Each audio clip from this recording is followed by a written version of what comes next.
Learning to run our restaurant during a pandemic has been one of the greatest challenges of our lives, right? The restaurant industry was on a boom. And then came March 2020 when, boom, we had to close our doors and literally learn to pivot. Are you sick and tired of the word pivot? How many times have you heard me say pivot, pivot, pivot? Kind of like that Friends episode, pivot, pivot. Pivot! The truth is, we had to, and we did. Some of us didn't make it. Some of us got PPP money, EIDL money. Some of us have just figured out how to make it work. And very few of us were in part of the industry that excelled because we had a drive-through and people were already used to doing so. Doesn't matter where you are on that spectrum. If you're watching me right now, you are still open and you're trying to figure out how you can run a restaurant during a pandemic, right? Running a restaurant and having the cash flow during a pandemic is the biggest question we have out there. Well, I've been working with independent restaurant owners on a daily basis, hearing their stories, working with them side by side from budgets and cash flow and so on, that I want to share with you 4 tips that can help you get through this, to have the cash flow you need to operate during a pandemic. Hey, if you like the idea of this topic, do me a favor, click on the like button, hit the subscribe button, oh yeah, and that bell so you're notified every time a new video comes up. And if you want more restaurant resources, check out my podcast, The Restaurant Prosperity Formula. It can be found on all the popular podcasting services and the one you listen to.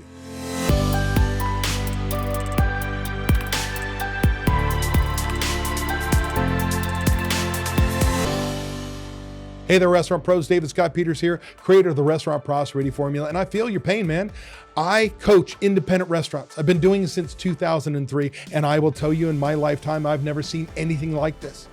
And we as independent operators, we have to learn how to change, because anecdotally, I have no proof to this, with the exception of my knowledge, coaching thousands upon thousands of restaurant owners and managers, just like you since 2003, that 25% of independent restaurants were closed in the first 2 weeks of the pandemic. March 2020, 2 weeks in, closed. Why? Because we're a cash flow business, right? What pays your bills? Cash or profits? The truth is cash. Cash is king. Profits are paying taxes. So most restaurants are 2 weeks cash flow positive. That means, hey, as long as I've got sales coming in, I can pay 2 weeks ago bills. The food I bought, the labor, the payroll that came through, right? I can pay my rent on time, put some nickels aside and get there. 2 weeks. So 2 weeks, come week 3 in this pandemic, most restaurants that were going to close went out right then and there. And then we had the challenge of, we had PPP money and EIDL money. Did you get it? Were you with a big bank and promised the big corporations? Or were you one of those people that didn't borrow any money, tried to do everything on your own, couldn't find the money because you didn't have a banking relationship? No matter where you are on the spectrum, did you get the PPP money and follow the original rules and blow through it like that and go, oh my gosh, you changed the rules on me. I wish I had that money because now I'm in a cash flow crunch again because you told me I had to use it in an 8-week period of time. Well, here's the deal, man. No matter where you are in that process, the truth is, if you're still operating today, you have figured out how to pivot, make things work, but it doesn't matter. Cash is king. We've got to figure out how we can manage our cash to continue to operate, whether it's one of the few and lucky that are making money. But the majority of us, we're right in that middle of the pack. One of my members, Steve, says, hey, I'm just trying to stay in the middle of the pack, make just a little. So when I come out of the pandemic, I'm going to be one of those restaurants that thrive. And then there's some of us that are losing money. And the goal is to bring that loss of money down to something bearable. Because as my good friend Ann Gannon of the Largo Group Accounting Service, she talks about, hey man, you don't want to get rid of your business now. I get it that it's tough, but it's your greatest asset. You may lose that business today, but if you cost you $30,000 to stay afloat over the next 12 months, and in a year from now, when things turn around and it's worth $150,000 for you, is it worth staying in there? So cash flow is so important to us. So what are the things we can do? There are 4 things. Starting off with number 1, knowing your break-even point. This is the shortcut to a budget, right? If you follow me, what I tell you, the 2 most important things any restaurant should have are budgets and recipe costing cards. What are the 2 things they never have? Budgets and recipe cards, because they're so hard. I get it. You need something to work on right now. How about your break-even point? That is at the point in time which every dollar comes in, goes out. You make no money, you lose no money. And the key in understanding your break-even point in general, without going into the whole equation, we've got these things called variable expenses and fixed expenses. And the variable expenses are primarily those that go up and down with sales. That's your prime costs, food, liquor, labor. It's advertising, paper expenses, anything that when you're busier, you use more, when you're slower, you use less as a percentage of sales. Let's say it all totals up to 70%. So every dollar comes in, you use 70 cents in people and product and other services to deliver that product. That means when all said and done, you pay those bills, you have 3 dimes left over, 30 cents. Well, you got this $13,000 rent payment to make. So $1 comes in, you stack up 3 dimes, stack up another 3 dimes the next dollar, number 3 dimes the next dollar. Next thing you know, you had $35,000 in gross sales come in the door that you could pay your $13,000 in rent. Oh, that table over there, table 22 that just spent $75 just paid for your cell phone bill. You got it? Right? We keep bringing in those dollars, dropping those 3 dimes, 3 dimes, 3 dimes until we cover all of our fixed expenses. And at that point in time, that's our break-even point. Every dollar in, every dollar out. Well, why is that important?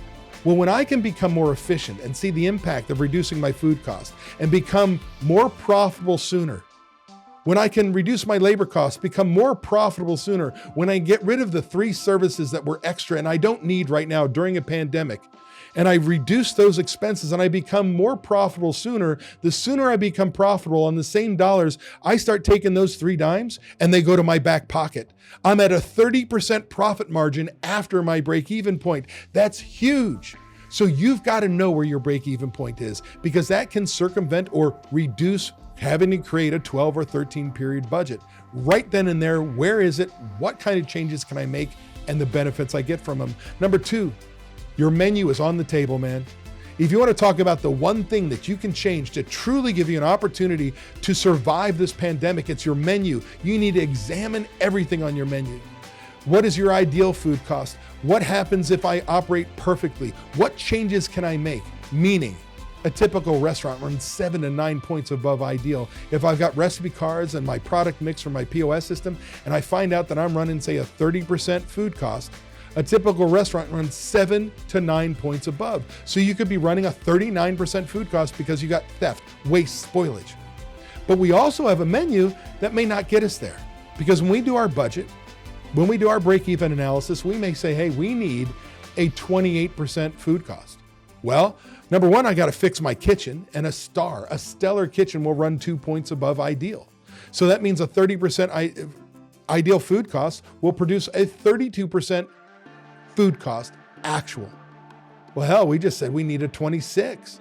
And I'm seeing that with restaurant owners right now that have been running those numbers, and we say, hey, you got to run a 26% food cost to have a chance to make it. It means I need a 24%. That means that 30% ideal food cost, we've got to change the menu, re-engineer it, change menu items, raise prices, change ingredients, reduce portion sizes, change what people buy to get that down to a 24% ideal to produce a 26% actual. And for some people, that's damn near a concept change. Everything is on the table. You cannot fall in love with anything. Your menu is critical, because why? Your labor cost is higher, because many of us with 50% drop in sales and worse are seeing minimum staffing levels crushing us. I got 2 cooks on the line, 1 manager, 1 server. What do you want me to do? So we have to go into our toolbox and reduce our food costs, our cost of goods sold. Number 3, you need a cash flow budget. Ann Gannon, principal of the Largo Group, a restaurant accounting firm, good friend of mine, she and I did a free webinar series right when the pandemic hit. Started, it was 3 weeks long, then it was 4 weeks, then it was 16 weeks long. But we did on and off webinars and created a cash flow budgeting system for any restaurant owner who needed help. And the truth of the matter is what? You've got to know your next 12-week cash flow budget. It is critical to your success, because this is how we create a plan. Can I pay my rent, or do I need to defer it? Can I have that music service, or do I need to break the law and kind of throw my iPod on there? I'm old. My iPhone on there and stream music, right?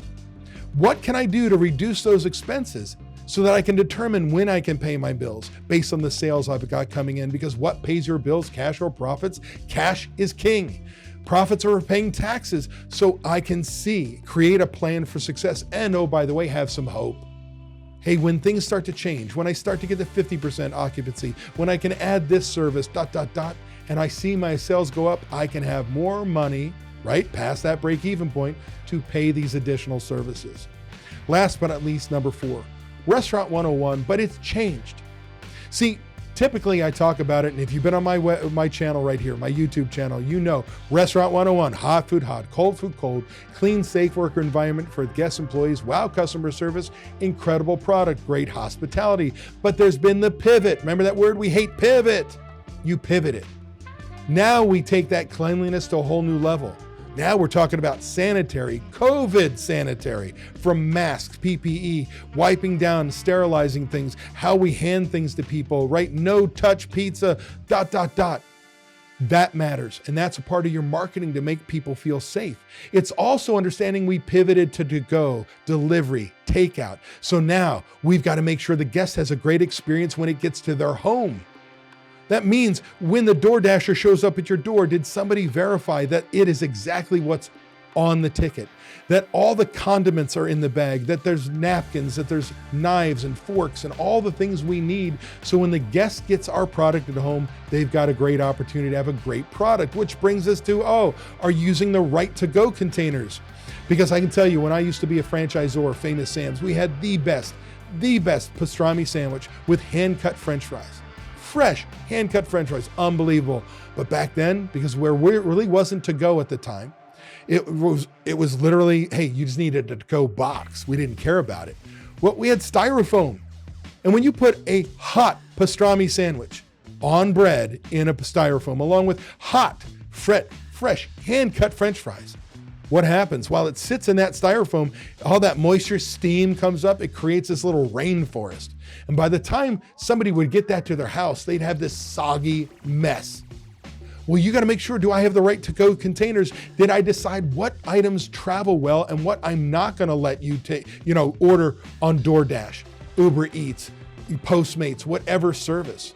You've got to make sure you ensure the guest gets Restaurant 101 at home with those added safety tips and to-go tips to make sure your product gets there the way it should.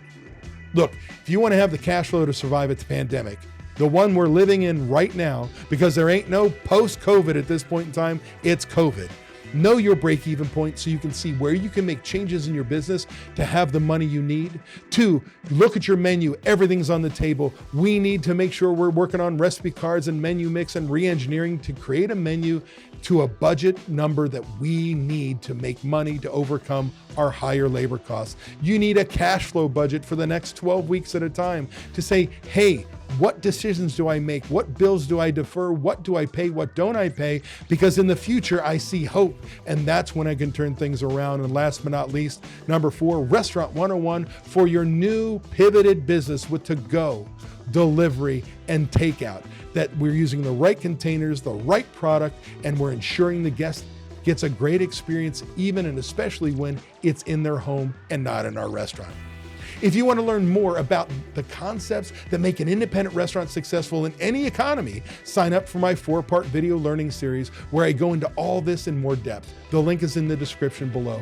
Also, be sure to subscribe to get my weekly tips and watch these 2 videos to learn more about how to successfully run a restaurant.